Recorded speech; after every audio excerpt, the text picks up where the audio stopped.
Всем привет! Все знают, что есть такой проверенный китайский информатор под ником Digital Chat. Напоминаю, он первым точно сообщил характеристики и даты выхода смартфонов Redmi K30, K40, Xiaomi Mi 10 и Mi 11. То есть этому человеку можно доверять. Так вот, совсем недавно он получил эксклюзивную информацию о долгожданных смартфонах серии Redmi K50, а также сроках их запуска. Информация он поделился в социальной сети Weibo. Напоминаю, бренд Redmi, который получил статус суббренда, ударными темпами развивает свои линейки устройств. Все идет к тому, что компания и дальше будет идти курсом на раздутие молодежного ряда. По предварительным данным на родине в Китае, серия Redmi K50 дебютирует в феврале 2022 года, предположительно в конце месяца. Стоит отметить, что в линейке будет 4 модели, которые будут построены на базе разных однокристальных систем.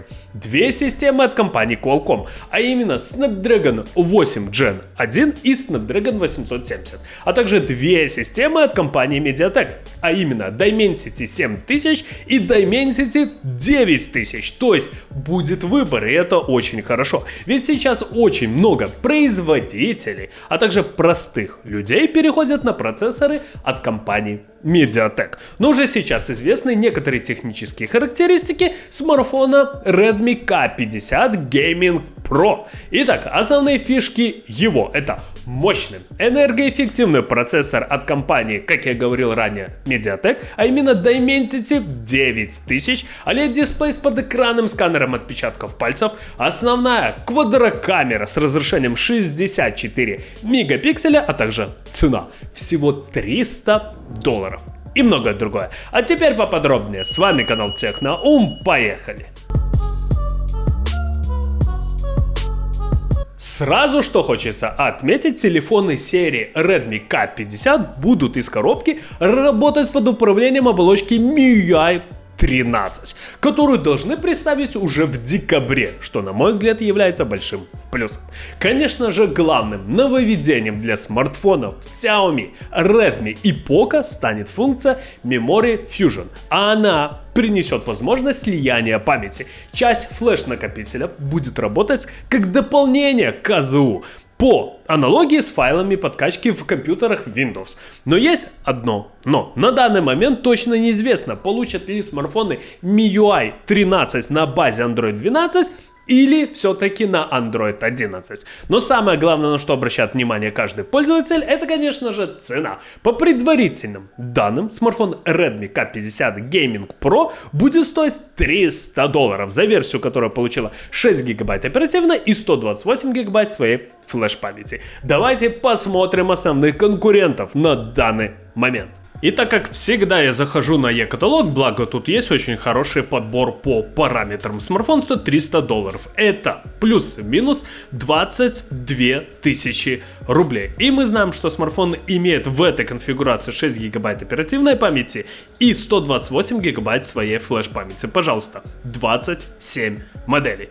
Это Poco X3 Pro, Xiaomi Redmi Note 10 Pro, Realme 8, Realme 8 Pro, Xiaomi Redmi Note 10s, Xiaomi Mi 11 Lite. Но, на мой взгляд, основной конкурент Redmi K50 Gaming Pro это, конечно же, Realme 8 Pro. Как вы видите, стоимость данного смартфона очень отличается от 19 до 26 тысяч рублей. Но вы тут можете выбрать того продавца, который вам предоставляет максимум скидки. И что немаловажно, есть отзывы реальных потребителей. Можете прочитать и для себя что-то отметить. А если после прочитанного у вас остались вопросы, задавайте их в обсуждение. Вам обязательно кто-то ответит. Ссылочка на e-каталог будет в описании под видео.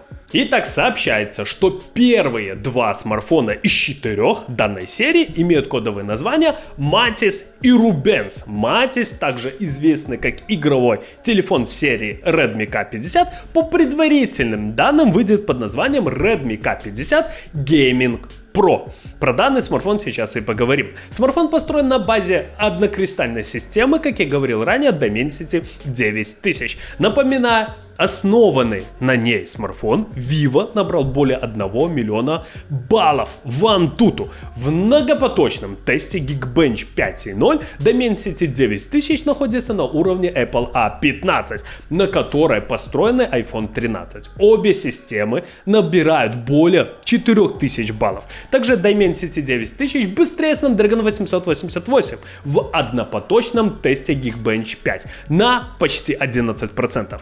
Также интересно, что Dimensity 9000 быстрее платформы Google Tensor в ускорении задач искусственного интеллекта примерно на 16%. А ведь при создании Tensor разработчики делали акцент именно на этом. Redmi K50 Gaming Pro будет иметь экран с частотой обновления 120 Гц или 144 Гц.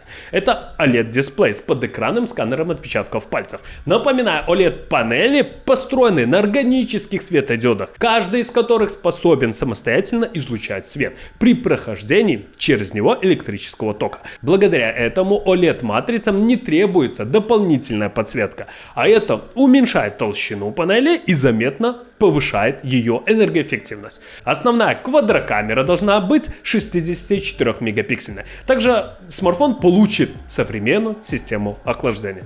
Конечно же, более 1 миллиона в Antutu. А вот смартфон под кодовым названием Rubens, как ожидается, будет моделью Redmi K50 Gaming Standard.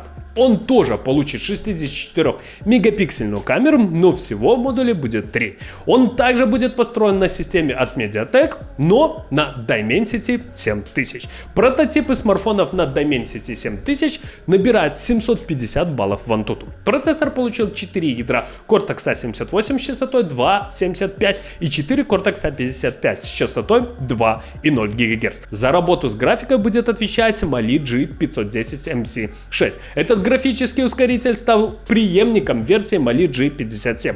Новинка будет на 100% производительнее и на 22% экономичнее предыдущей версии. К сожалению, подробностей о моделях, построенных на Snapdragon 870 и Snapdragon 8 Gen 1, пока нет. Ну что же, ребята, на мой взгляд, очень хорошо, что компания Redmi все-таки пошла на тот шаг, что она сделала 4 смартфона, 2 из которых построены на Qualcomm и 2 из которых построены на MediaTek. Это очень круто, потому что, как вы знаете, очень много людей, которые купили смартфоны на Snapdragon 888, все-таки разочаровались в данном процессоре. Почему? Конечно же, он мощный, конечно же, он производительный, все игры на ура, но он очень сильно нагревался.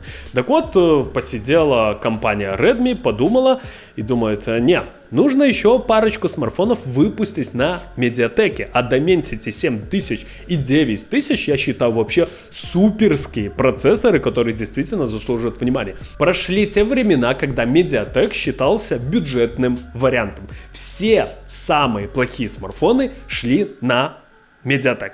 А сейчас уже, как вы видите, компания возросла. Компания действительно производит очень мощные процессоры, которые могут с легкостью конкурировать с брендами Kirin, Qualcomm и так далее. Exynos, то есть легко.